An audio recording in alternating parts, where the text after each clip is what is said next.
जिम्मेदारियां क्या जो मिलेगा वो विशेष अधिकार माननीय मुख्यमंत्री जी का है।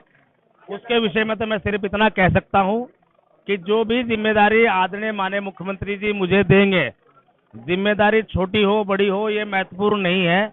महत्वपूर्ण ये है कि उस जिम्मेदारी को हम किस रूप में उसको निभाने का काम करते हैं, ये महत्वपूर्ण है। उसको ईमानदारी निष्ठा से निभाएंगे। हमारे साथ कैबिनेट मंत्री, नवनियुक्त कैबिनेट मंत्री आरएलडी अनिल कुमार जी हैं। इनसे जानेंगे। मंत्री जी, यार आगे सुना जो मंत्री आपको नवनियुक्त कैबिनेट मंत्री बनाया गया है, क्या पदभार मिलने वाला है? जिम्मेदारियां क्या जो मिलेगा वो विशेष अधिकार माननीय मुख्यमंत्री जी का है। उसके विषय में तो मैं सिर्फ इतना कह सकता हूं कि जो भी जिम्मेदारी आदरणीय माननीय मुख्यमंत्री जी मुझे देंगे, जिम्मेदारी छोटी हो बड़ी हो ये महत्वपूर्ण नहीं है। महत्वपूर्ण ये है कि उस जिम्मेदारी को हम किस रूप में उसको निभाने का काम करते हैं, ये महत्वपूर्ण है। उसको ईमानदारी निष्ठा से निभाएंगे और जो भी कार्यक्रम उस विभाग के तहत होंगे उन कार्यक्रमों को जमीन तक पहुंचाने का काम करना करेंगे, वो हमारी जिम्मेदारी है। आपको 2 लोकसभा सीटें मिली है, बागपत और बिजनौर। किस रोड मैप के तहत आप लोग? दोनों 2 सीट नहीं है, 2 सीट पर हम लड़ रहे हैं। आपको 2 सीटों पर एनडीए 78 पर एनडीए लड़ रहा है, तो हम लोग सब 80 सीटों पर लड़ रहे हैं। वो हमारे पूरे गठबंधन का एक विषय है। तो हम खाली ऐसा नहीं कि 2 सीटों पर लड़ रहे हैं। पश्चिम उत्तर प्रदेश में जितनी भी सीटों हैं सब पे राष्ट्रीय लोकदल भी लड़ रहा है, भारतीय जनता पार्टी भी लड़ रही है और हम लोग पश्चिम उत्तर प्रदेश में बहुत भारी मतों से, भारी अंतर से जीतने का काम करेंगे। सपा बार बार आरोप लगा रही है कि जो आरएलडी है वो अब इसके बाद जो है खत्म हो जाएगी। इसके बाद कह रही है कि एनडीए के बाद जाने के बाद अब उनका जो सवाल है कोई जवाब ही नहीं है ना।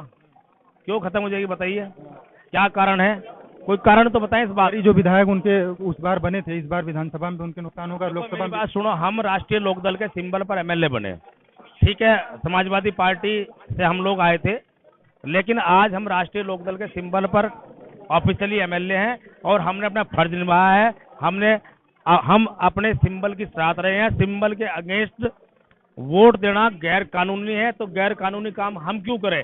उनके 8 विधायकों ने गैर कानूनी काम किया है, वो इस विषय में विचार करें। ये थे हमारे साथ नवनियुक्त आरएलडी के कैबिनेट मंत्री अनिल कुमार जी, जिनका साफ तौर पे कहना था काफी तेज तर्रार विधायक है, 3 बार से आरएलडी के विधायक हैं और इनको जो है वो कैबिनेट मंत्री बनाया गया है। तो कहीं ना कहीं जो देखा जाए तो इनका साफ तौर पे कहना था कि पश्चिम में जो है इनकी पार्टी जो है वो काफी मजबूती से लड़ेगी और 2 सीटों पर इन्हें लोकसभा का टिकट भी मिला है, एक बागपत और बिजनौर, दोनों पर ये मजबूती से लड़ने का काम करेंगे। मैं सम्मान करता हूं आपका बहुत। आज हमारे बीच में हमारी पार्टी के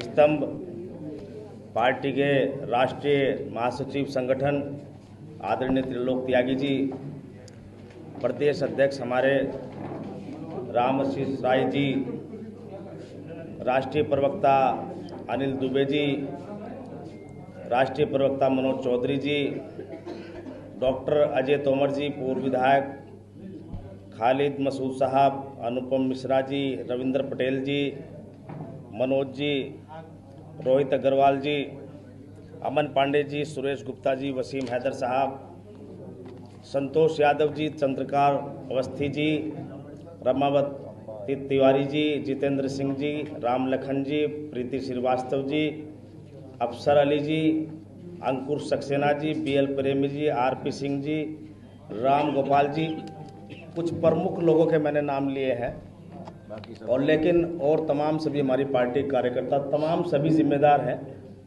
मैं सभी का सम्मान करता हूं, सभी का अभिनंदन करता हूं और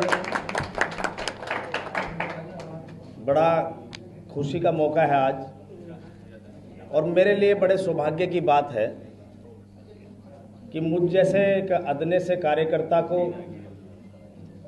सबसे पहले तो हमारी पार्टी के आदरणीय राष्ट्रीय अध्यक्ष माननीय जयंत चौधरी साहब ने मुझे विधायक बनाने का काम किया।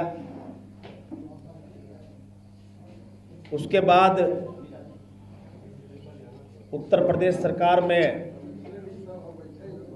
कैबिनेट मिनिस्टर के रूप में आज मैं आप लोगों के बीच में हूं और मुझे सौभाग्य प्राप्त हो रहा मेरे पत्रकार बंधुओं से बात करने का उसका भी पूर्ण श्रेय आदरणीय जयंत चौधरी साहब को जाता है।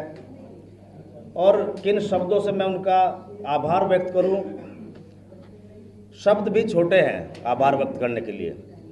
इतना कह सकता हूं कि दिल और दिल की गहराइयों से मैं आदरणीय जयंत चौधरी जी का स्वागत करना चाहता हूं, उनका आभार व्यक्त करना चाहता हूं और आप लोगों के माध्यम से ये एक विश्वास दिलाना चाहता हूं कि जो जिम्मेदारी जिस सोच के साथ उन्होंने मुझे दी है,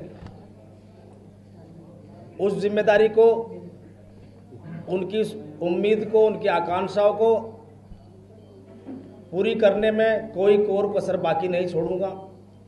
ये विश्वास दिलाना चाहता हूं, ईमानदारी निष्ठा से उस जिम्मेदारी को पूरा करूंगा। पार्टी प्लेटफॉर्म को, पार्टी फोरम को हर तरह से मजबूत करने का काम करेंगे। और ये भी आपके माध्यम से विश्वास दिलाना चाहता हूं, हमारे तमाम सभी छोटे बड़े कार्यकर्ता हैं, हमारे सीनियर लोग भी हैं, मैं बहुत जूनियर हूं, मिनिस्टर बना